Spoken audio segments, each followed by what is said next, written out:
Who are you? What do you do? Where are you from? Tell me about yourself. My name is John Hecker. I grew up here in Fort Collins, Colorado. I currently own and operate All in 15, a gym based in Windsor, Colorado. And I specialize in a newer form of training called eccentric exercise. Okay. And so just like before we get into all the business stuff Yeah. and how all that works and what you're doing there, you were actually born in Fort Collins? You were born locally? I was born in Scottsbluff, Nebraska, but Okay. moved here when I was three or four. So you don't really remember that? Yeah, I consider Fort Collins home. And how would you describe your family upbringing? Are your parents together? Are they married? Was your dad hard on you? Did he kind of let you make your own decisions? Like, what was all that like? So I'm the oldest of 5 boys. Okay. So I have 4 younger brothers. Rough and tumble household, Rough and maybe. tumble. Yeah. We're all homeschooled, so we're all together all the time. So But at least you're the oldest. At least I'm the oldest. So you got to dictate, like. I got to set the tone a little bit, but coming with that is being with the oldest came. I guess the bar was set very high, so I had to set the standard. That was kind of the way it worked, and so my parents were probably a little harder on me than my brothers.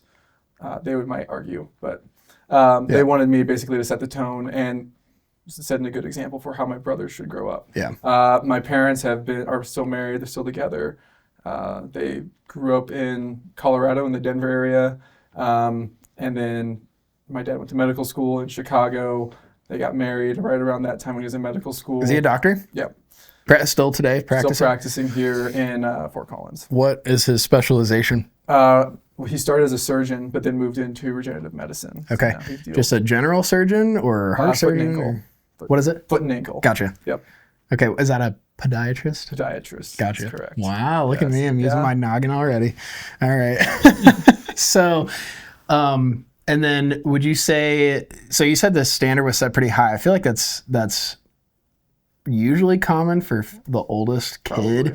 Because the parents, they have the most writing on this one, I feel like, and they're still new. Right, trying to figure it out. Yeah, but they want their kid to be like perfect, like, because this is, I don't know, at least for me, like, once Johnny understands how to do something and once I can teach him something, then Sage, my second, will kind of, she'll look at him and be like, oh, that's how you do it. Yeah. Or so I feel like if I can instill something in Johnny, then it will pass on. Pass down through. Yeah, I think that's probably how it goes. The downside of that, though, is that he feels, like, obviously I'm much harder on him than Sage. Yeah, and then part of it was because I was homeschooled growing up. I was kind of the experiment along the way with curriculums, sports, trying to figure out schools, when to start sports, when not to start sports. Did you ever go to like a public school or a private school or anything like that? I guess technically CEC, but that was, which is Colorado Early Colleges, but that was end of junior year, senior year, and I wasn't even at the school. I was at Front Range Community College, just getting college credits. Was it an online? No, I was going to Front Range Community. Okay, so through classes. Front Range, you were getting the CEC classes. I was getting the CEC classes, yeah. So I was enrolled through CEC, but at Front Range taking all the that makes classes. sense. And then what were you studying when you were there? Just getting the gen eds out of the way. Gotcha. So I graduated with 38 credits. Yep. All my brothers graduated with their associate's degree. Okay, I have to say this because if you're just listening, it might sound like that I'm just meeting John for the first time. Actually, we played some sports together in high school. And then just literally coincidentally, pure luck and accident, we went to the same college playing sports freshman year. Freshman year. That was so, I remember, put 2 doors away from each other. Yeah. Not even knowing we were going to school. That was so nuts. I actually remember the first day, my parents are helping me move in. And I'm like looking at all the names on the list, and I'm like, John Hecker, okay, John's like a common name, I guess, but like I know a John Hecker. Yeah. But I was like, there's no way that's actually him. Yeah. And so then I don't remember exactly like when the first time I saw you was, but I remember seeing you and being like, my jaw hit the floor. I was like, what? Like we're literally right next to each other, different state. Had no idea either of us were going there. Yeah. Playing different sports and stuff, but yeah, that was nuts, dude. Yeah, and we didn't move in on the same day because I was on the football team and I moved in July. Oh, so you were there already. I was already there for almost a month in Traber dorm. with no air conditioning. And then when you guys showed up, they turned the air conditioning on. So I got to sit in Chicago heat and humidity, sleeping on the floor because it's the coolest place on the 3rd floor. Wow. Oh my Until they decided to turn the air conditioning on when all the other students showed up. So that was my freshman year training camp experience. On top of that, coming off a ACL rehab. And it's interesting now that I think about it. So that was 2016, and that semester, I don't know if we were watching the election together or not, but that was that was like the first time Trump won, and now here we are 8 years later, and here hanging out again, and Trump is now like sworn in. Yep. Let's freaking go, dude. Crazy. Okay, so anyway, so you go to Wheaton, and then just briefly to kind of describe like what went down there and then why you left. And so coming out of high school, I had a few college offers to some bigger schools. Kind of going into my senior year, I ended up tearing my ACL second to last game of my senior year football. I played 2 plays in that game, scored on both of them, tore my ACL at the second. Yeah. So that was an interesting time and experience. Went through a whole rehab process, but because I tore my ACL, some of the schools kind of dropped their offers and interest in me because I hadn't signed with anybody at that time yet. So I went on a scramble search to find anybody that was interested. Kind of the way it works in recruiting is once Division I schools kind of have their roster or their guys set, D2, D3, and AI kind of come in and fill up and pick up everybody else that's kind of left off. That's kind of the way it works in terms of the recruiting. So as soon as I kind of was no longer on Division I kind of lists, I had to go on a search to find anybody that was interested. Wheaton was a top-ranked Division III program at the time. I think they were like 3 or 4 in the country. Yeah. Really good. They brought me in, really liked the film, so I ended up going to Wheaton for a year. What was your 40-yard dash time? 4.42. Okay. Your senior year of high school? Mm-hmm. So I remember actually you telling us that you ran, so I forgot the number, but now I know. Yeah. That you had ran a very fast 40-yard dash, and we all like made fun of you. Yeah. Because we were like, that's not true. There's no way you'd be going D1, but that's actually, I mean, a 4.42. That is shockingly fast. It's very fast. That's like NFL level. Yeah. So and this is kind of where part of that goes.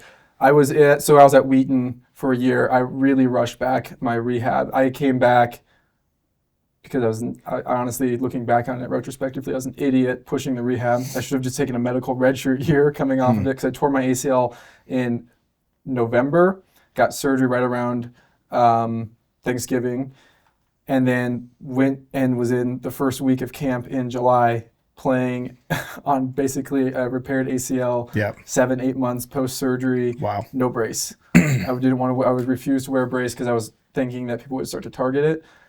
So I just wore compression sleeves. That was the last year of two-a-days that the NCAA allowed, where they had 2 practices. That was probably the most painful 6 weeks of my entire life. I had to do 2 hours of prehab before practices, before weights, and before the second practice. Did they know the situation coming in? Yeah, they knew the situation coming in. And they still pushed you? Well, I kind of was pushing myself because I was cleared and I was ready to go. I had to pass all the return to sports stuff. I was testing just fine. In retrospect, the best thing would have been to sit out.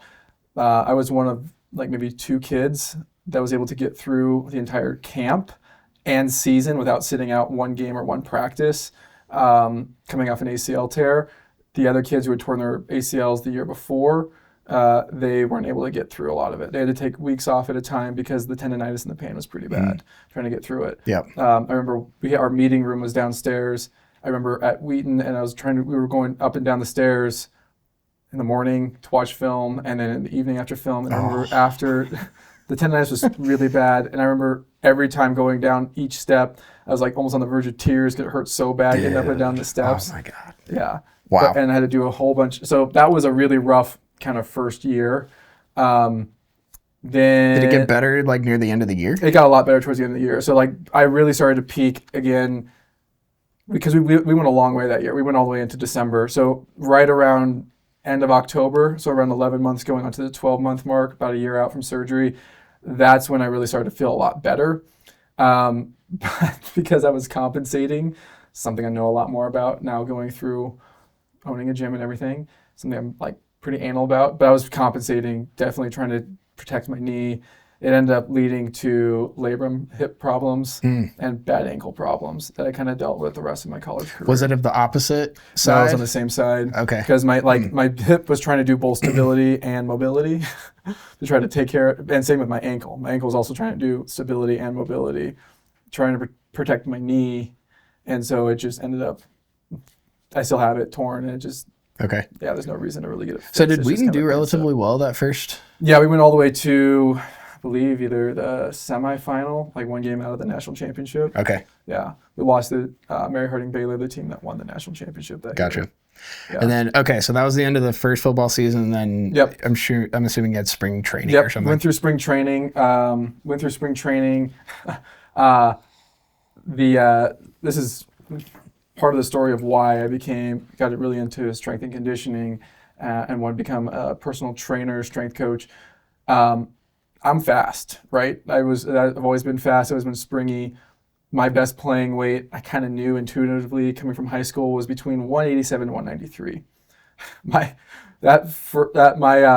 freshman spring at Wheaton, they had us do a bazillion compound lifts. We did tons of back squats, front squats, cleans, all sorts of different stuff. We had you're getting thick. Yeah. Probably was one of the strongest I've been probably since now. But I went from being 190-ish pounds to 215 pounds. Golly. You must have been eating like a horse, crazy. Bro. Yeah, 215 pounds by the end of March-ish, going into April. And then I remember we got tested. I ran a 4.42. Yeah. I ran a 4.88. Oh, wow. At 215 so that extra 30 pounds. pounds makes a difference. Yeah, it makes a huge difference. So that spring ball was pretty rough as well. Because I ran a route, we were doing one-on-ones. They had me in the slot. I ran a route against the safety. And the D3 was considered an academic league at the time before COVID. So they didn't actually let you practice in pads. You just had a jersey for spring ball. You weren't allowed to wear full pads or anything. Okay. Completely different, all the other leagues, just D3. Interesting. So no helmet, right? Just jersey, running a route against safety who ended up playing for the Arizona Cardinals the next year. Are you saying that you weren't allowed to wear a helmet? No, you weren't allowed to do it. What? You weren't allowed to. God, that's so dumb. Yeah, it's very stupid. Run a corner, ball is low, catch it. He comes diving over the top of me. My head does a double dribble, bounces twice off the ground. Dang. I don't think I have any concussion symptoms. I get called the next morning because I apparently went through the whole practice and everything. And the coaches called me and go, "Hey, are you feeling all right?" I was like, "Yeah, I think so." Why? They're like, "Because your head hit the ground pretty hard and you literally did nothing right the rest of practice." No way. Yeah. So go get yourself. But you felt normal. Fine. Nothing, no problems.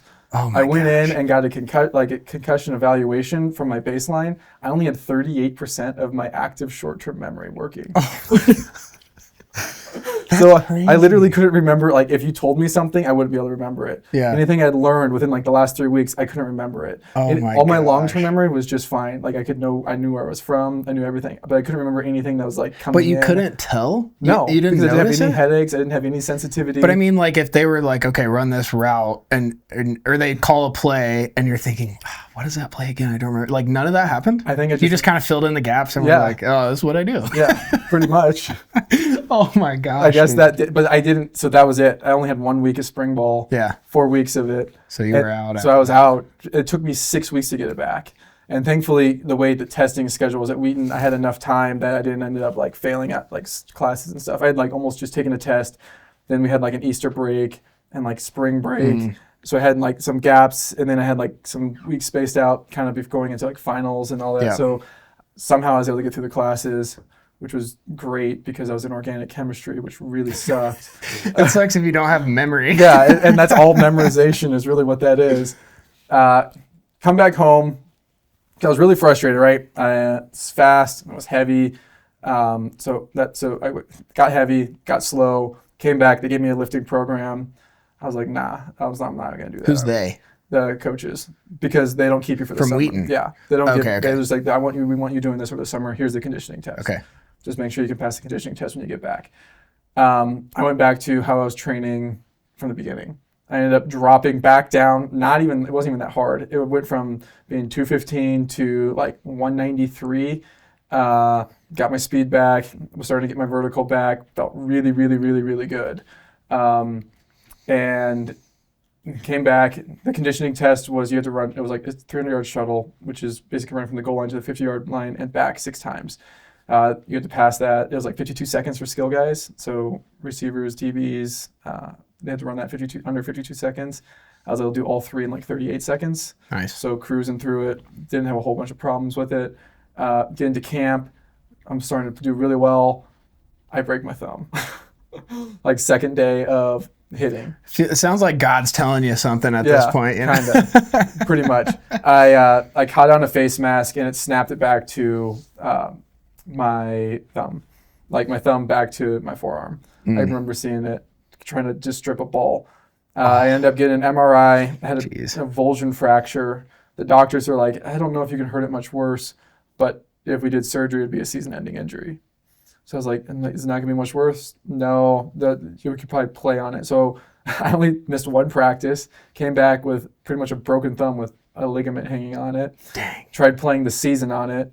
The coaches were getting mad at me for dropping passes, which I wonder why when you don't have a thumb that works on your right hand. And then going back to the ACL and some of the compensations, I still hadn't rehabbed probably to the correct amount. I was dealing with a pretty bad ankle on my left side, where basically you have your tibia and your fibula, and they sit over what's called the talus. And the way I was cutting and planting, my tibia and fibula were rotating around the talus and stretching the 2 bones. So the synovial lining and the lining of the joint was getting really, really pissed off. Okay. And that was kind of, I was battling through that. So it made cutting off my left foot really hard as well as I was going through it. So I was coming up, my thumb was really killing me. So I went back in to the doctor, and the doctor goes, "Oh, like we were looking at it. Yeah, if you catch that just accidentally, you're gonna need surgery, and then you won't be able to use your hand for like 6-8 weeks." Dang. So it's like, okay, let's get it taken care of. So I took the last week of the season off, talked with the athletic trainer, all that sort of stuff.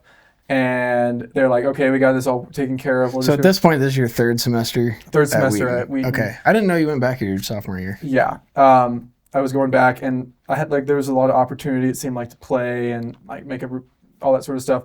But then kind of dealing with these injuries. So talked to the athletic trainer. They talked to the coaches, supposedly. And so I kind of sat out that last week because my goal was I wanted to make sure I was healthy going into the spring so I could make sure I was there for the lifting, all that sort of stuff. Yep. Because if I didn't have my hand, I would have missed a lot of that sort of stuff, at least the first 2 months, right? And that could be a big setback, especially in spring training if you're not able to lift very well. I would have been able to clean. It would have been really hard to squat or bench or do any kind of upper body movements with a cast on. We finish, the season ends, we go into our exit meetings. The coach... Like December time? Yeah, like we didn't do as well the second year, we missed playoffs. So post-Thanksgiving, I go home, I come back. Because you were out of commission, that's why. Yeah. Because your freaking thumb was injured. Yeah. That's why. I'm telling you. Yeah, that and a lot of other reasons. But it was just a younger team. But I come back, exit meetings, going into finals, I meet with my position coach, and I'm like, the goal, like they set us like goals, like what we want to do for the year, and then we kind of talk through what we want to do. We talked through everything, new goals, like what I was trying to achieve for the next year. I was trying to make sure I was a starter, trying to make sure I was contributing on special teams, do whatever I wanted to. My receiver coach straight up looks me in the face and goes, "That's great, but I think you are probably one of the most selfish players on this team." And I was like, "Really?" I was like, "Why?" He goes, "You just chose to completely sit out the second week of, the last week of practice. The team kind of needed you and needed you to play." I was like, "Did you talk to the athletic training staff?" He's like, "No, why?" I was like, "Did you?" I was like, and I explained what was going on with my thumb and my ankle. He goes, "You were playing through that?" I was like, yeah, because I was trying to help the team, whether it be on scout or trying to play or whatever. I was just trying to do whatever I could possible to help. And he goes, I didn't know you were that injured. That's amazing. That still doesn't change the fact that I think you're extremely selfish. And I was like, okay. Left the meeting with the position coach really confused. Like, I don't understand why they're kind of saying this.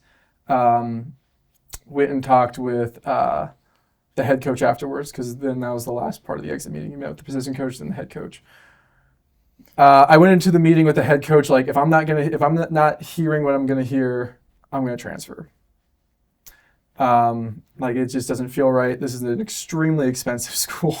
Yeah. I think it was like at the time $45,000 a year. Yep. Like, they're gonna treat me like this and put me in a box when my first year I'm coming off an ACL injury, rushing it back to try to play and contribute to the team. The second year I'm also dealing with injuries, and then they're saying, "Oh, you're just selfish," when I was just trying to make sure I was ready so I could help the team in whatever way possible. And this is literally coming off of an exit meeting in the spring where I had both my offensive coordinator and the head coach tell me that I was one of, if not the hardest working guy on the team, and that my work ethic was pushing other guys to be better, and that it was kind of a linchpin to the team's success, because it helps push other people when they see other people working that hard. That's something I've always prided myself on, is like, I'll give 100% effort every single time. I don't like coasting. So you go into this last meeting with the head coach, the exit meeting. Yep. And I was like, I had it in my mind because it was like roughly a week after I met with the position coach. And I'm like, if I'm not going to get if he agrees with him, or like we have this conversation and it doesn't kind of go this way, I'm just going to tell him I'm going to transfer, and we'll go from there. Yep. There's no transfer portal at the time. I had no coaches interested in me at the time. It was like end of December, like no idea where I would have transferred to at that point. Yep. So I was just like, whatever, I'll figure it out. And so it was one of those things, like you're saying, like maybe God's telling you something. It was like that exit meeting with the coach was the door going, like, slamming shut. Like, it's What done, did the head coach say to you? So we're walking through everything, and I tell him what the position coach says, and he goes, I don't know. He's like, maybe. He's like, part of the selfishness. He's like, He's like, I kind of get it a little bit. He's like, but I understand you're also battling through a bunch of injuries. And I was like, Coach, like, you told me I was one of the hardest workers on the team. I was like, all I'm trying to do is I want to contribute. Like, I'm trying to play. That's why I'm here. That's why you recruited me. You wanted me to play a slot. You wanted me to be like kind of this wildcat person who could throw, run, play a little bit of running back, kind of a little bit of everything. Kind of like the Christian McCaffrey switchblade kind of players, what the offensive coordinator that recruited me called it. And he goes, yeah, well, I think this, and this person's better. I was like, put on the film, and you tell me that player is better than me. And he goes, well, no, I mean, and he was like, and I was like, you can't honestly say that they're better than me. You just are defending your coach. And I'm like, well, okay, so I think I'm going to transfer. And then all of a sudden he's like, you're going to do what? I was like, I'm going to transfer. That woke him up a little bit. Yeah. One of the interesting things about Wheaton at the time when I was there is the head coach had been there for 30 years, and he prided himself on pretty much all of his recruiting class graduated from Wheaton. Everybody there they had everybody in those recruiting classes. They usually made best friends. Everybody in those recruiting classes, when they got married, a lot of those guys were best men at the wedding. 30 guys came in, 28 guys graduated. He was very proud of that. And so for him to lose somebody and just straight up tell him that I was transferring, I think it really shocked him. Yeah. Because he's like, oh, wait, like, you don't think because, like, and it was kind of a weird environment because I really didn't have any good friends on the team. Yeah. Like, I was really focused on just training and school because I was going through the pre-med track. And anybody who's gone through pre-med knows that it's a lot of classes on top of a practice schedule. Yeah. So you got to be studying all the time on top of trying to practice. So hangout times are usually focused on studying, that sort of thing. And okay, we just pause real quick. What so much sucks about that, I do relate to in a way, is when an authority figure who I would at least presume that you respected in some capacity, your own wide receiver coach comes to you and tells you that you're selfish. Why does he say you're selfish? Because you dropped out that last week. But then you explain to him that it was because he was injured. He's like, oh, okay, I didn't know that. But you're still selfish with no qualification. There was no reason given. You're just selfish. Yeah. And then I think what's so hard about that is because when you respect someone, or maybe you don't even respect them, but at least they're an authority figure in your life and they have influence in your life, whether you like it or not. Yep. They kind of are in control of playing time, your playing career, all that. So, but to just say that without any reason is shocking to me. That happened to me one time. I applied to be a general sales manager at a car dealership, which is that's actually a really difficult position to get. Those guys can make easily $250,000 a year. Yeah. So I wasn't necessarily expecting to get this job, but I go in expecting to be interviewed by the general manager. Right. So the number one guy. Right. He's the one that scheduled the interview. He told me this time, this place. Okay, sounds good. So I show up and he's on a phone call. Totally get it. I'm happy to wait. And he kind of like motions me over to his finance manager. Yeah. I'm like, okay, well, I thought the interview was going to be with you. Okay, but now I'll go. So anyway, so I do this interview with the finance manager and maybe 10 or 15 minutes. And the kid's like literally like 28 years old at the most. Yeah. Okay, so this is like a peer. I would consider this person a peer. This is not someone who I like look up to and respect. You know? Right. So he relays to the GM. All I can see is through the window they're talking. Mm-hmm. And so then the finance manager comes back and says, well, unfortunately, we're not going to be able to hire you. I said, okay, why? And he said, well, I told my general manager that you were very arrogant. And I was like, okay, sounds good. So as a good manager would tell me, what did I say or do that came across as arrogant? Right. And he literally said, honestly, bro, just the whole thing. And I was like, you can't even I told him, I'm like, you can't even give me one reason. Like a good one. You're just dismissing me totally rather than helping me to improve. Right. So anyway, so he stands up. He's like, bro, I'm not even going to argue with you. I think it's just time for you to go. And so he stands up, opens the door, and I'm sitting in my chair like, what? I didn't even get a chance to talk to the person who actually matters. Mm-hmm. Like some other person dictated my reputation. Like basically my reputation was hinging on this person communicating properly to the GM. Yep.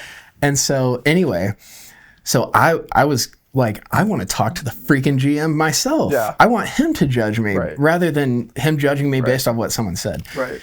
So this is turning into longer than I expected. Anyway, so he opens the door, expects me to leave, and he motions me towards the exit. Mm-hmm. And rather than going to the exit, I just took a hard turn and walked straight to the GM. Uh-huh.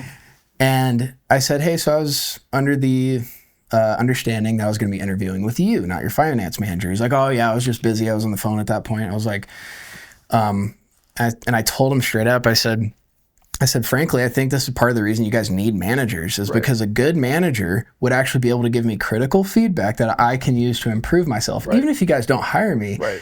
And I was saying this, so the finance manager was right there. Yeah. He just had to sit there and take it. Yep. And I'm basically telling the GM that I, as a good manager, would be able to give positive feedback. I was basically demonstrating what their managers were doing wrong. Right. And anyway, so when I hear stories like that, it boils my blood because to just be dismissed like that and not given any qualification, just, oh my God, it pisses me off. Especially when someone has a lot of control. Right. Yeah. I don't know, like part of being a wide receiver is you kind of got to be feeling yourself a little bit because you're one-on-one against somebody and you got to have a little bit of an arrogance that you're the best, you're going to make the play. You can make the play that changes the game, whatever. So you got to kind of have a little bit of that attitude. And I don't know if that, because Wheaton is a conservative Christian school, not conservative at all from what I remember. You know what? I bet they were probably more conservative than most colleges, but even still, they were very liberal. Well, interesting is because when I was at CSU, the political bias that Wheaton had was more in your face than when I was at CSU. Yeah, it was. You could barely. I think Christians are easily bullied because they feel like. I think a lot of Christians have the feeling that if they're confrontational or they're argumentative for their values, then that's like against their. They feel like a lot of Christians are very passive and sheepish. I would say. That's the opposite of what Jesus is, in my opinion. But anyway, yes, I think Christians are easily bullied into just kind of going along with something that feels good. Like, yes, end racism. But it's like, yeah, everyone wants to end racism. Well, that's not. On a tangent, I just think a lot of Christians don't actually know what they believe. So when they go to a Christian school and they're just kind of, and you couch it in Christian, it's like the wolves in sheep clothing that Jesus warned you about, or Paul warns us about. And so these kids are just like, oh, I'm at a Christian school. This guy who has pastor in his name or whatever is at a Christian school in his name is telling me this. That has to be true. There's like, I think, a naivety to it that it's like, dude, get in your Bible, man. Like, go to the source and then judge what they're saying, not the other way around. But anyway, Jesus is described as both a lamb and a lion. Yes. But I think a lot of Christians see the lamb part of it and think, well, that's good. I'll just be docile and harmless. And real quick, what time is it? 2:34. 2:34. Okay, we're good. Anyway, okay, moving on from Wheaton now. So you decide to transfer. So I decided to transfer. So I told it, so coming out of this, so this was also crazy. So, so I told the head coach I'm transferring, and he's like, where are you going to go? And I was like, I don't know. I'm like, I had other options when I came out. I'm like, I might reach out to them. I'm like, CSU, I might go to Colorado State or Wyoming. He's like, Division I? He kind of was scoffing at me. He's like, maybe as a GPA guy, that's it. It's like, okay, whatever. God. And then that should give you motivation. Yeah. That should not like hurt. That, like, yes, it should hurt, but it shouldn't discourage you. Right. That should encourage you to like, I want to freaking prove you wrong, you piece of crap. Pretty much. Yeah. And so I at the time, I think, what am I, 19, 20? I was pretty good at carrying a pretty big chip on my shoulder. So they just were putting that on there. Kind of had a little bit of a hard edge. I don't know if it's completely gone, but anyway, because I wanted to make sure I was doing the right thing. I went to the offensive coordinator as well, because I didn't have an exit meet with him. I knocked on his door and I told him, hey, I'm not coming back. And he was like, what do you mean? He's like, you're quitting? I was like, no, I'm transferring to another school. I'm gonna go play somewhere else. And he's like, and he said the same thing. He's like, where are you interested in? I kind of went through a little bit of the list of the schools that I might be interested in, that were kind of interested in me when I came out right around I tore my ACL, that sort of stuff. And he goes, yeah, I don't think that's going to work. He's like, good luck, but yeah. He's like, you're not going to be able to make it on probably another team. So after so much work and commitment and time and effort and energy that you freaking put into them, for them to just dismiss you, dismiss it like that. Gosh, and when this, and like, you got to keep in mind, less than May, what is it, 2017, May of 2017, they were like super excited for me to be coming back as a sophomore, because they saw how hard I worked, how much I cared, and the effort that I was putting into all this. And then for it to be a complete 180, where they're just like, yeah, we don't think you're very good, all this sort of stuff. I'm like, because I was injured and trying to battle through injuries so I could contribute to the team and help the team during the season, they just lumped me into the box. Listen, my philosophy on this, even if you weren't, let's say you were like bottom half receiver, we're not expecting to get playing time. Even if you weren't that good, what is the point of telling someone you're not going to be able to make it on another team? Just say good luck and move on. But they were like, it almost seemed like there was like a little bit of bitterness, so that was whatever. Because I made decisions so late, I was like, I have no idea where I'm going to go. CSU at the time was holding a walk-on tryout, so I was like, maybe I'll just go to CSU, see what happens. So we go in right around Christmas, and right after Christmas, I hadn't applied anything. I'm way late to applications, all this sort of stuff. I don't even know if my credits will transfer. We walk into the registrar's office at CSU. They get everything set up in like no time, get me registered for all this sort of stuff. And I'm just like, sweet. Wow. Flew back to Wheaton, packed up my dorm. flew back. This was before you had been given a walk-on invitation? Yeah. Okay. So all I knew is that there was a tryout coming up. Gotcha. And because I was like, sure, whatever, I'll give it a shot. But worst case scenario, you just attend as a student. I'll just attend as a student for that year. And then I had options to go play at either like Colorado Mesa, whatever, try to walk on at Wyoming because I had a relationship with the coaching staff up there, which would have been really interesting because I would have probably played with Josh Allen. Darn, yeah. But like you should be in the NFL right now. Yeah. So anyway, show up, going through the classes.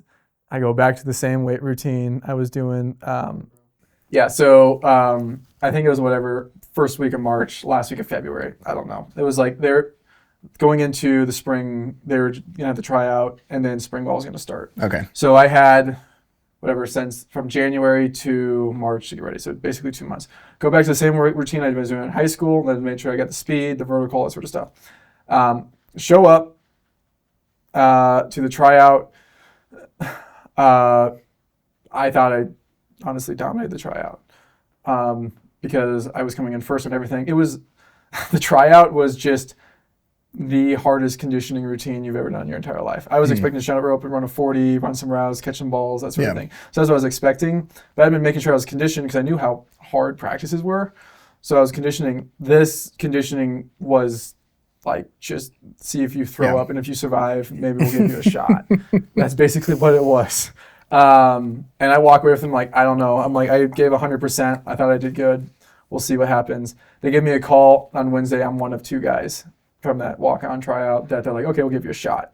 So I show up, I get all my gear. Then they have me. So they did offer you a walk-on invitation. So I show up, they get me all fitted out for everything. I get a locker. I grew up going to CSU games, so it was like really one of the most surreal things probably in my life, putting on a green and gold helmet after watching that when I was like 8, 9, 10. Seriously, dude. Yeah, so it was like pretty cool. Yeah. And then that was pretty sweet. And then the next surreal moment was we're sitting there in film, and they'd played Alabama the year before, and then actually watching film of CSU playing Alabama. Yeah. Like that's pretty awesome. Knowing that we're probably gonna be playing Florida and all this sort of stuff coming up. It was pretty cool. Yeah. So all of a sudden you're just taking my steps to that next level. The main difference, I think, kind of going through that spring was like I had nothing to lose. I didn't even know if I was going to make it after the spring, kind of what the plan was, if they were going to do another cut at the end of that. So I was just going at 100%, just trying to have fun. And at the end of that, my exit meeting with the Coach Whitted, I went from being basically 6th string all the way up to the 2nd string as receiver. I was starting on all the special teams. And this is going into your junior year? This is going into my junior year. Starting on all the special teams, pretty much like basically like punt, kickoff return, kickoff, and not punt return because that's defense. And then like I worked my way up.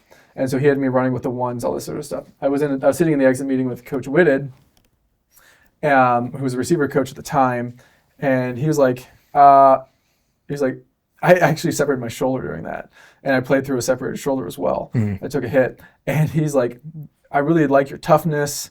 I really like how you're playing through stuff. He's like, you got a lot of speed. He's like, you're really athletic. Because in my first practice, I didn't know the hand signals for routes. There was just a corner sitting out there, and he's like, the only thing I knew was go, which is tapping your top of the head. So he had me run a go against a corner. The quarterback threw it up, and I'm 3 yards past the corner and run it in for a touchdown. Heck yeah, on the first one-on-one. Yeah. And I was like, okay, I can play. Yeah. I'm like, I got this. Yeah. Going through that spring, played. You realize, I feel like in that situation that the people you're playing against, are human beings. Yeah, they're the same as you. Yeah. Yeah, they just have maybe a D1 title on it. And the difference between playing D1 and D3, a little bit faster, a little bit bigger. That's it.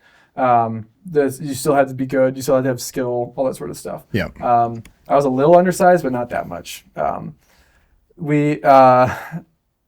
was getting like shout outs as like one of the better, like on special teams. I was like the special teams player of the week, one of the weeks. They were putting some highlights up there. And then at that last exit meeting, after the spring game, in which I played 65% of the snaps in that first spring game. We went to, I was talking with the coach, and he's like, I really like your toughness. He's like, where'd you learn to run routes? Who taught you? I was like, YouTube. He's like, you learned how to run routes from YouTube? Yeah. I was like, yeah, because when I was in high school, nobody taught me how to run a route. And when I was in college, no, they weren't coaching me. I had to, like, when I was at Wheaton, I was asking the coaches for help, and they weren't giving me anything, so I had to figure out how to do it on my own. And he's like, YouTube taught you. He's like, I think we got something. He's like, I'm putting you on the scholarship list. Heck yeah, So he put me on the list for the scholarships for going through the summer. For some reason, they were trying to hold me out. So at that time, if you transferred, you had to sit out a year. So even though I elevated myself all the way up, I had to sit out that first year. Oh, dude. Which really sucked. That's a heartbreaker, man. And then especially when you're on that trajectory, bro. Yeah. So they were setting me up they had me rolling up with the ones, coming back down, doing all the special teams, playing scout, all this sort of stuff.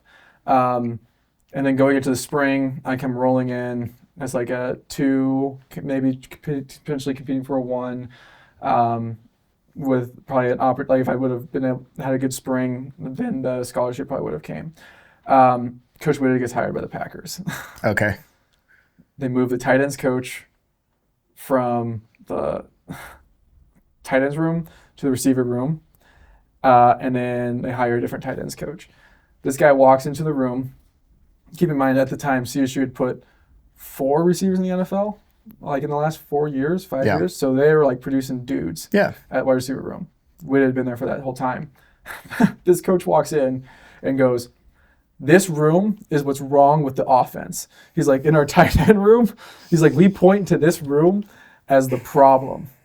He's like, so we're going to go back and learn how to play football. Tight ends get like 2 catches a game, maybe. I was like, wait. I heard that and I was like, what? Like, How are you saying that when he's producing guys who are playing in the NFL? Like Rashard Higgins, BC Johnson, Michael Gallup had just gone to the pros. Like Preston was on his way to the NFL. Like, what are you talking about? And I go from getting majority of the snaps to all of a sudden I was getting 2 snaps of practice in spring. So like the first 3 weeks of spring, I was getting all the snaps. The last 3 weeks of spring, I was getting like none of the snaps. Yep. I was like, what is going on? Like, I don't get it. Still feeling good, all this sort of stuff. I really didn't deal with any injuries when I got to CSU, which is fortunate because whenever and this is the spring semester of your sophomore year. Senior year. Oh, senior year. Okay. Senior year. Got you. Yeah.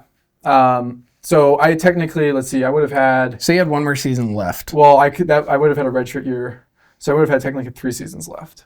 Oh, okay. Yeah. So we went through the spring. That spring game only got 2 snaps. I was like, this isn't right.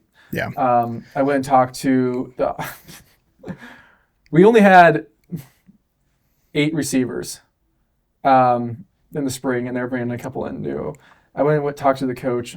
And I was like, so what's going on here? Like, why am I not getting snaps? He goes, oh, you weren't getting that many snaps? He was like, that doesn't make a lot of sense. He's like, and he was going back through everything. He goes to the old tight end coach. This is the old tight end coach. The new wide receiver coach. Okay. Because I had like the exit meeting with him. And like CSU's environment, it started to get to the point where the coaches were really stressed because they weren't doing very good. We were only winning 3 games. They were getting really mad at the players. We lost a game to Nevada where Coach Bobo comes in after the game and goes, the coaches had the best game plan. You guys just didn't execute. We didn't do anything wrong. You guys just didn't execute. So there was a lot of stress putting on the players, that sort of stuff. Everything you did wrong, they called out. So you were kind of living in this thing. That is the opposite of what a coach is supposed to say. So you're living it kind of in this anxiety ball where you're like, everything I do wrong, they're going to just jump on me for everything. The coach is supposed to say, I want to apologize to the team. Yeah. We didn't do everything we could to prepare you guys for this game. Exactly. That's what you said. He threw it all on us. Yeah. That's behind closed doors. He does the right thing in front of the media. Behind closed doors, no. He lost the team at that point. Yeah. He came through another year and then he got fired at the end of the next year just because they couldn't buy him out. But he had lost the team. The team just completely quit.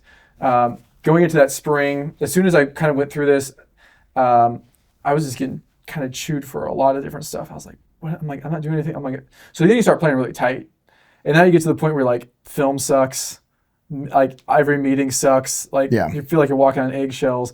I was like, I hope someone breaks my leg. I hope someone gives me a concussion so I don't have to practice or do whatever. Like it was like starting to get to that point. And I'm trying to work as hard as I can at the same time. And so you're trying to, in this weird balance. I love football. They kind of just beat the love out of it. I went to the exit meeting. The coach goes, I don't know why I wasn't playing. He was like, you're one of the harder working guys on the team. You got a lot of talent. Oh, yeah, let me go through it. We just got to make sure we get our starters ready for next season. I was like, starters? Like, you don't even know who your starters are. Like, you have one guy coming back who's a starter from last year. Like, aren't you supposed to be rolling people through? Yeah. And he was. He was rolling a lot of other guys through. He was just wasn't. And it honestly came down to I wasn't his body type.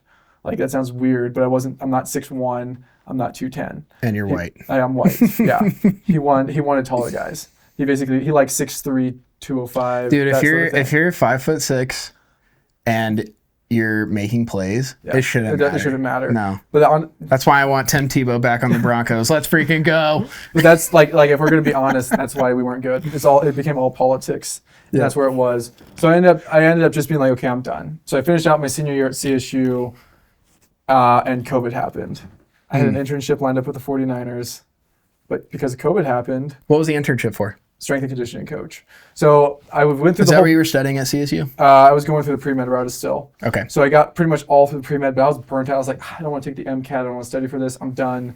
I really like strength and conditioning. And I was getting really frustrated with just the route kind of that I had gone through. I'm like, I don't want other kids to experience what I've gone through. Like if I can have a positive impact in their life, to kind of prevent them from the frustrations I've gone through of bad lifting programs, bad coaching, whatever, I want to try to make sure I'm like influencing those people. So was able to get an internship lined up with the 49ers.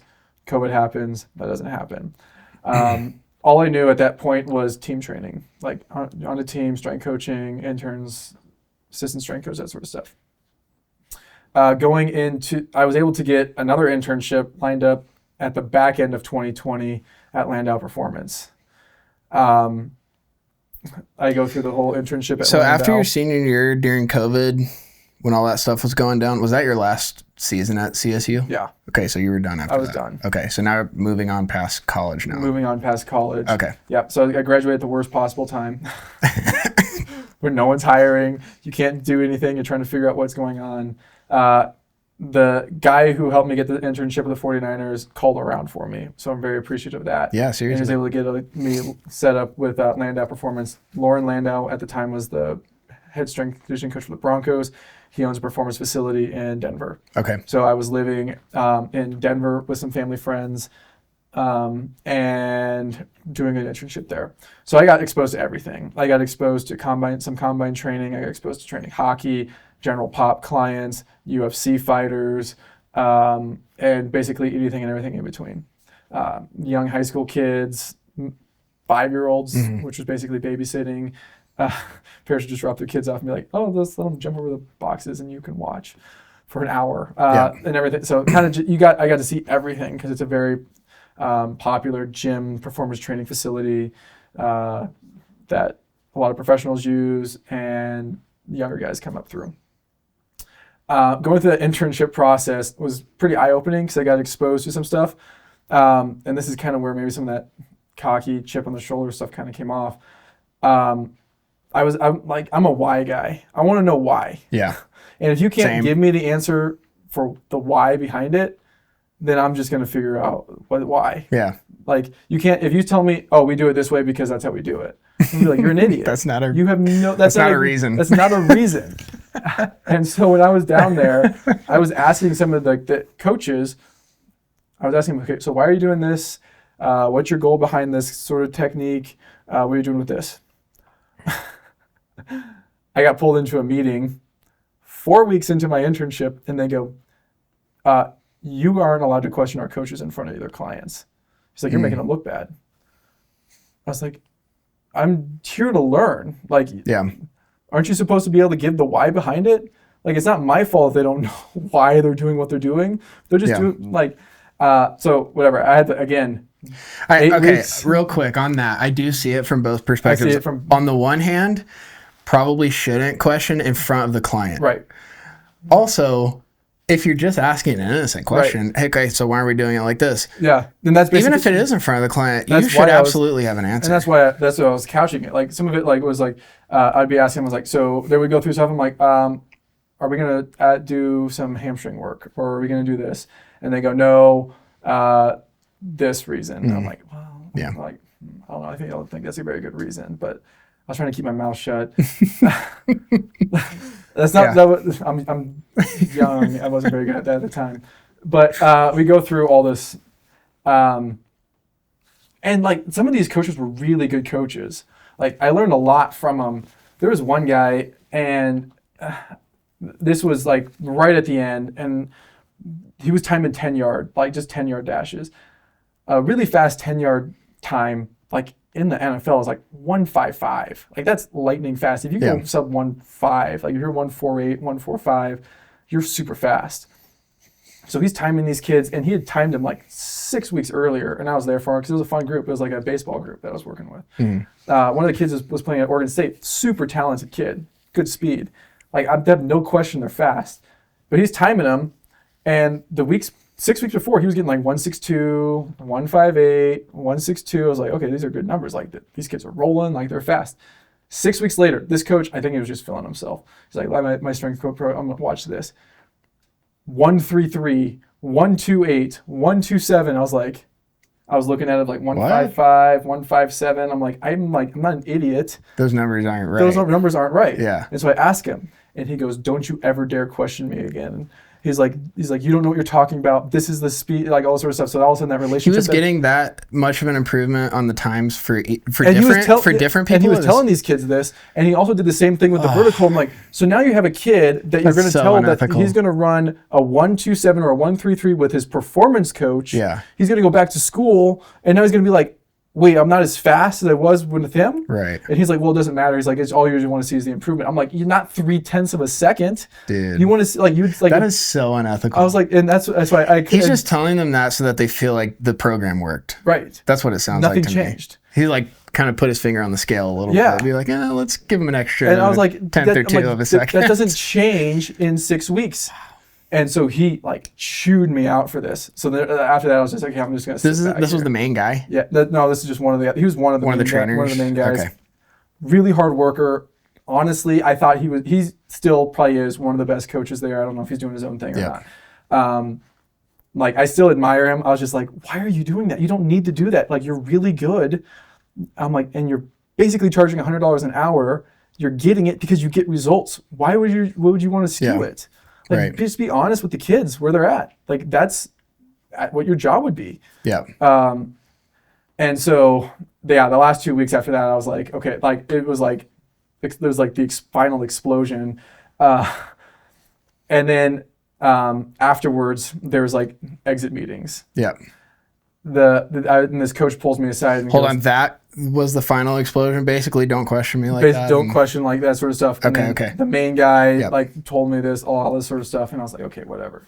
Exit meetings. Try to exit meetings with all the interns. Okay. This coach pulls me aside and goes, "You are the smartest intern."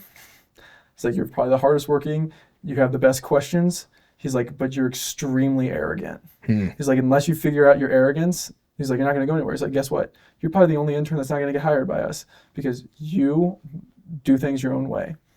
And I was probably the only intern that didn't get hired because all the other people probably got offers to work at this gym. And I was like, so you told me I was the best because you knew that, but you know that you're not going to hire me because and it was such a dumb thing because they're like, if you're the smartest person in the room, you got to find a different room. But they just tried to make sure they were all the smartest people in the room. Okay. And so they didn't want any outside voices, pretty much is what it was. So they kind of like box people out and like, this is just our way. And I get it, whatever. And that kind of led me to where I am now, where I got introduced to kind of these eccentric tools. You said, F you don't need to hire me. I'll hire my freaking self. I'll figure it out. And that was a conversation I had with my dad, because my dad, when he was going through medical school and he did all his stuff, he goes, yeah, once you start seeing it, you go, yeah, I am good enough that I can do this on my own. So like part of that was like a confidence thing. It's like, if you think you can do it on your own, go do it on your own. And then when I got introduced to these eccentric tools, basically machines that provide overload in the eccentric, which is the lowering phase of the lift, I was like, well, what am I supposed to do with this? He goes, so this would be concentric. That'd be concentric. And then down would be eccentric. And you're 2 times as strong in the eccentric as you are in the concentric. So basically, so if you can bench, say you can bench 200 pounds, you should be able to lower 400. Okay. Yeah. Safely. Yeah. But you wouldn't be able to get it back up. Yeah, right. Yeah. And so all these studies are starting to come out probably around this time. It's like 2022. And like is when I was able to finally start the business. But all these studies in the last 7 to 8 years are starting to show that eccentrics is the meat of the workout. Like you're almost getting no benefit from the concentric. Really? Yeah. You get all the benefit is from that eccentric. So slow, controlled movements. That eccentric is basically bone building, tendon building, muscle building, and then the nervous system activation phase of the lift. Yeah. And I had been doing this like not even knowing that, because the weightlifting program I was doing, it was all like 3 seconds down, explode up, 3 seconds down. So I had been kind of doing it, but not in an overload way like these machines provided. As soon as I got put on this machine and I felt the tension, I was like, oh my gosh, we've been doing things wrong the whole time. Where did you first try this? Down in Austin, Texas. Okay. It's a company called ARX. So and how did you hear about these guys? Real quick. Okay, we're at 3:00. Okay. Yeah. Probably 15 more minutes, and then I should go get my kids. Yeah. So we learned about it through basically kind of studies and like the NSCA and stuff like that, and kind of talking about it. My dad calls the company because he was maybe interested as a rehab tool. So he's like, let's just go see what they're about. So we go down there and we test these machines. And I was like, we've been doing this wrong. I'm like, this feels so much different. I know what 500 pounds feels like because I felt what 500 pounds feels like in a squat or whatever. Sure. It felt like nothing. And I had 1,200 pounds. I was doing a 1,200 pound leg press in the eccentric. Like I was just controlling it. Yeah. And the way the muscle was stretching, it didn't hurt like it does when you're loaded up on weights. It felt smooth. It felt controlled. It felt safe being able to load that kind of weight. I was like, dang. I was like, this has the ability not only to change athletes' lives, but like general pop and younger kids' lives too. So I went from just being kind of athlete focused to like, let's see how many other people this can affect. So I got... Was this place you said it was Austin, right? Yeah. Was that like the first of this kind of gym? Kinda. It wasn't... This is just like a manufacturer. So I kind of want to... So you're just testing the equipment, Just testing the equipment. Okay. I ended up starting with that equipment. For anybody trying to start a gym with ARX, don't. Okay. Yeah. Really expensive investment, breaks down really fast. We were able to generate a lot of force on these machines to the point where I was shredding cables and everything was breaking down. So about a year later, I got introduced to another tool called Kineo by Globus. And this is a far superior tool. So ARX is isokinetic, so it's based off of time. The machine just moves. It's like 7 seconds down, 7 seconds back. You're pushing against it, whatever, for the time down, and then on the way back. So it kind of maximizes overload is kind of the goal of it. But the problem was, if you didn't change up your training methods and everything, you're starting to have high client turnover. People were starting to plateau, weren't getting the results that I was kind of looking for. And I had to kind of figure out how to make this right. I had people there, keep them happy while using these machines. As I was watching, like their numbers just kind of get better, but not much. Was the turnover high just because people were like getting bored? There wasn't enough variety of workout? It was a little bit of a variety of workout, but it was mostly because like they were burning out. Like when you push really hard in the concentric, you go through something called, it's like basically like inroading or a glycogen dump. You basically dump all the glycogen out of your muscles. It's not a very comfortable feeling when you dump all the glycogen out of your muscles. You kind of get burny and tingly. But then when you're trying to fight on the way back, like now all of a sudden you have really gassed muscles that then you're trying to fight and absorb with, which is all nervous system. So you need to make sure your nervous system is strong to be able to absorb the load while you're fatigued, because the eccentric operates completely different than the concentric in terms of energy and oxygen consumption. But yeah, I was just watching people gas out. So I'm like, so they weren't like, if they were trying to do more than 4 or 5 reps, they're completely spent.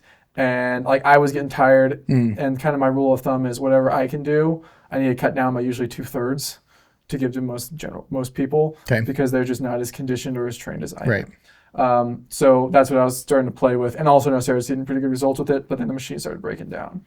So you find a new company. So I find a new company based out of Italy. Their name is Globus, but they make these things called Kenios.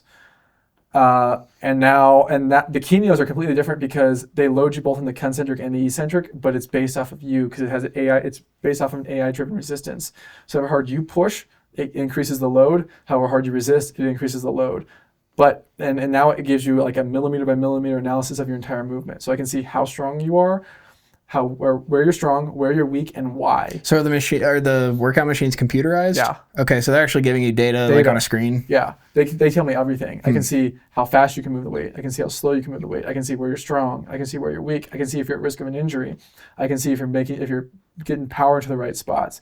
So being able to use these machines, I've been able to take athletes who are struggling to break like 90 mile an hour on their pitches, and got them to 95. Wow. I have a kid right now who went from 82 mile an hour exit velocity on his baseball with a bat to 96. He hit 96 his PR yesterday. Heck yeah. So like rotational power is starting to explode. Yeah. For people who don't know anything about baseball, to go from, let's say your pitcher to go from 90 to 95, that is a monumental jump, because literally that difference is the difference between could you make it in the major leagues versus could you not, you know? I have a girl who's at the University of Hawaii. She was coming off a double ACL, like she tore her right knee and her left knee, ACL and her left knee about a year apart from each other. I basically did her ACL rehab, and now she's playing at the University of Hawaii. And before she was working with me, she hadn't had an injury-free season since 8th grade. She's just been constantly injured. She's played 2 seasons now at Hawaii without an injury. Because we're just able to, because like I said, I was compensating. I had injuries from compensations. So I'm super anal about it.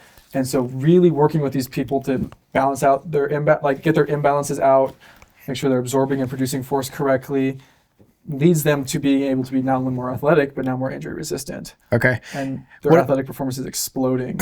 And what is the name of your business? It's called All In 15. All In 15. And where did you come up with that name? So what does 15 have to do with it? So we do 1 workout a week, and you're really only lifting for 15 minutes.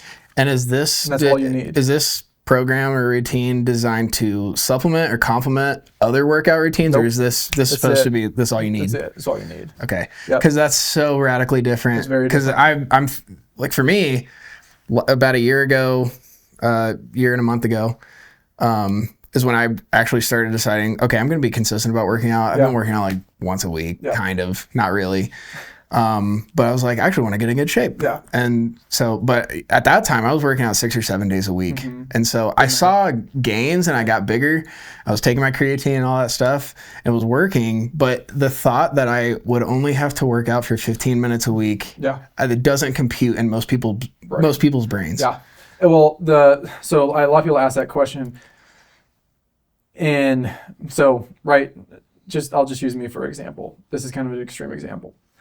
If I do a leg day, so I usually do an upper day and a lower day. I just kind of split it into 2 because I own the gym. I can work out for free. For most people, they'll do an upper day and a lower day at the same time, and it's more than enough. It's like 7 or 8 minutes a piece. Pretty much. That's so crazy. And then they're out of there. And they'll move about 20. They can move up to about 20,000 pounds in 15 minutes, and that's a lot of weight. Yeah. And then they're gone. So like if you think about that 20,000 pounds, that would be like you doing. Like 100 pounds moved 20 times. I don't even 200. 200 yeah. times. Yeah. It's a lot. So go ahead. Sorry. So for just as an example for me, my leg day, I'll do like the leg press, a squat and a hamstring curl, or like a lunge and a hamstring curl. So about 5 reps. It takes me about 5 reps per exercise. Yeah. Okay. And I go through about twice. So 20 maybe reps. Are these long reps? 6-second count on the way down. Okay. I'm just trying to control the weight. So typically you're getting, so in that 15 minutes, how many different exercises is the average person doing? 5. Okay. 5 or 6. So 3 minutes per exercise approximately. Yep. right, I told you, like, when I was lifting at Wheaton, that was the strongest I've ever been. That was 215 pounds. Yeah. I'm 175 pounds now. I'm way stronger than I was when I was at Wheaton. Really? I'm lifting 2 days, basically an upper day and a lower day a week. And my single leg press, I can do 450 pounds with one leg. Let's say someone comes to your gym, they're considering a membership, and you ask them what their goal is. Okay, my goal is this something a bodybuilder could do? They could. And would it work even still with only 15 minutes a week? It would be a little different. They'd probably do a little bit longer. We'd probably try to gas them a little bit more. So bodybuilding is a kind of a little bit different because you got to learn all the flexes and the poses and all that sort of stuff. What you're doing, is this more like just functional health and fitness? It's like functional health. Like our goal is to make you as strong and as healthy as possible so you can go do all the things you want to do outside of the gym. Okay. If you like to golf, go play golf. If you like to ski, go ski. If you like hiking, go hike. Go do all the things that are really sweet that Colorado offers.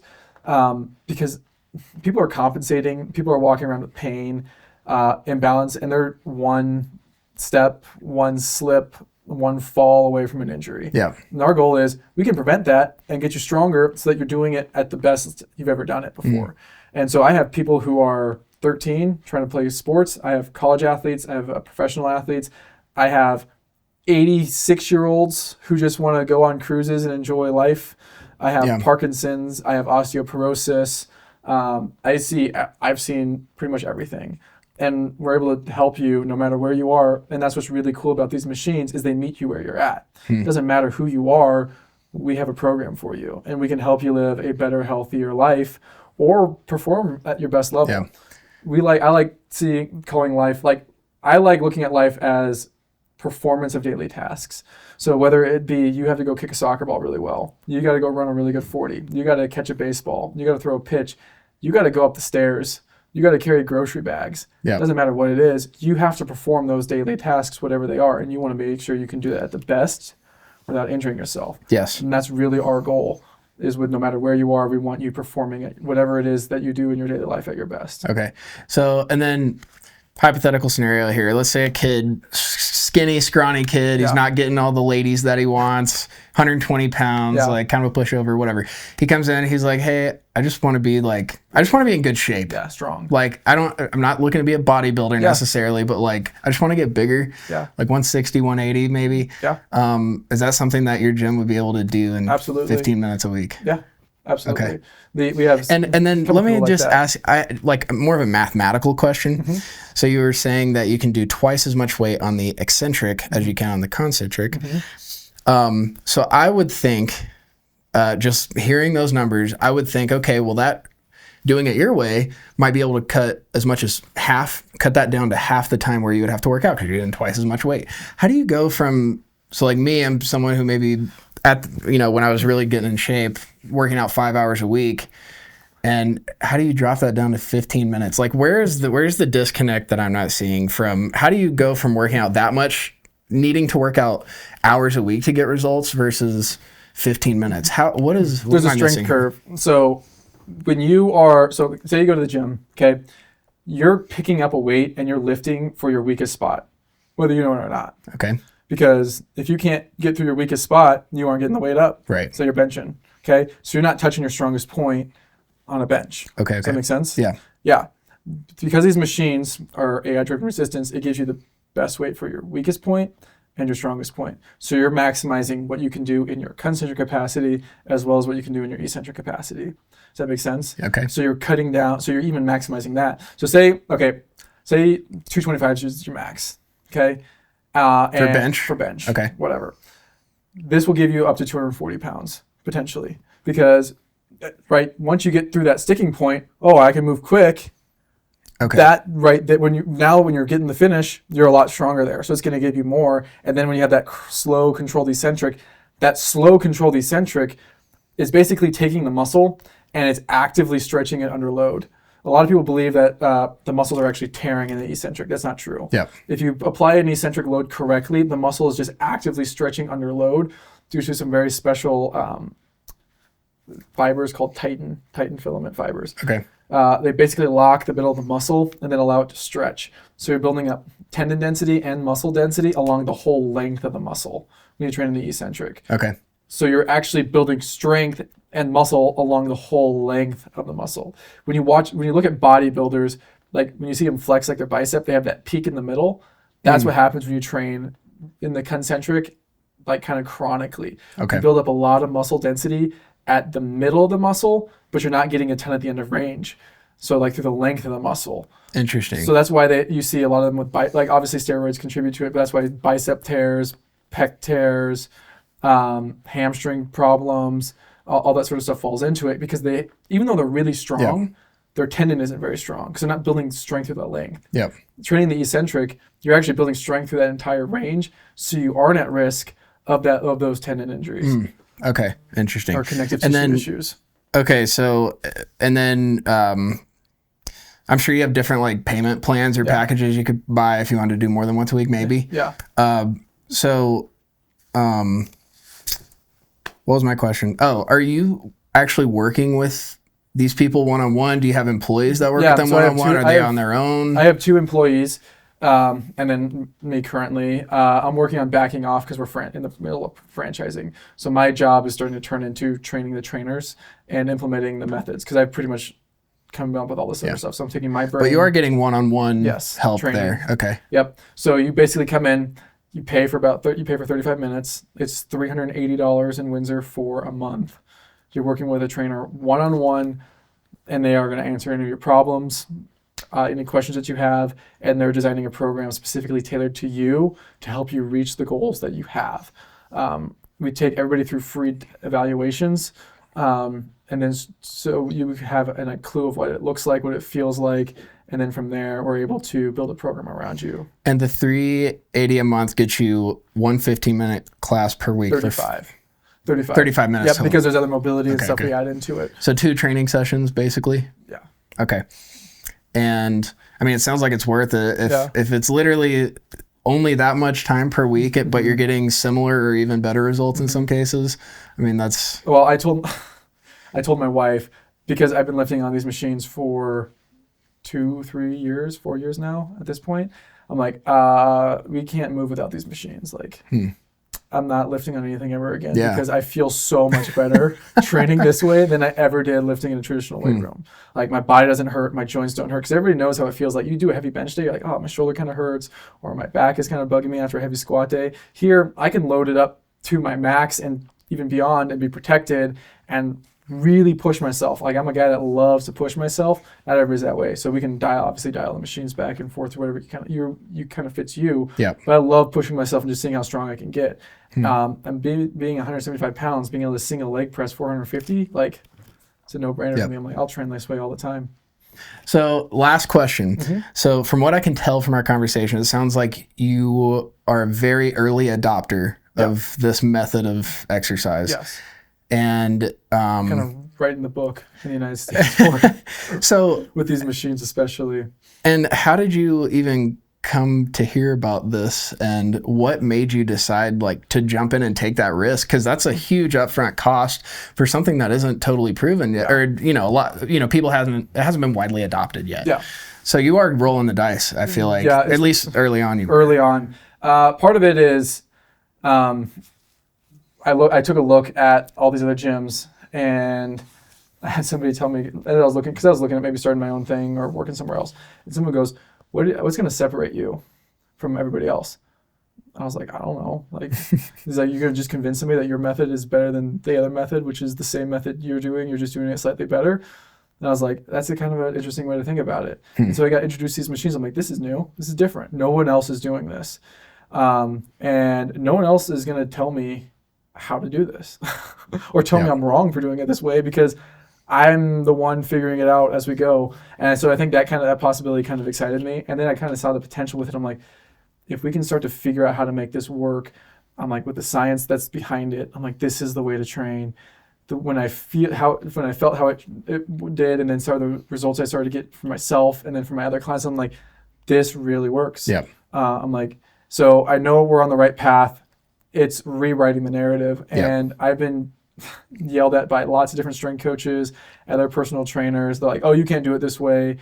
We have a social media page, and I've had some interesting comments pop up when I've been talking about some of the science behind it. But a lot of people are looking at some of the old data, and it's like, you really go back and look at stuff between 2021 and 2024. Like, if you're starting to look at how eccentrics is going, and even if you're starting to watch some of the YouTube stuff or just men's fitness, that's eccentrics is becoming huge because they're starting to realize that's where you're building muscle. That's the meat of that exercise. That's like, you want bigger lats, control it on the pull down. Like, it's not the fast movement down, it's keeping tension and controlling it through a range, because that's what's giving you the stretch and allowing you that muscle to grow through the range. So we just have technology that's significantly better that can load you in a safe way. And that's what makes it really, really cool. Wow. And so that's what I'm excited about. I'm sold. Where do I sign up? No. So is there anything, do you feel like we covered all the big stuff? Was there anything else you wanted to say about that particularly, or do you feel like we pretty much I think we covered a lot of the good stuff. All right. Well, just to close it out here, you had mentioned a social media page where people are leaving some comments, but do you want to shout out your social media website, or, how do people get in contact with you with the gym?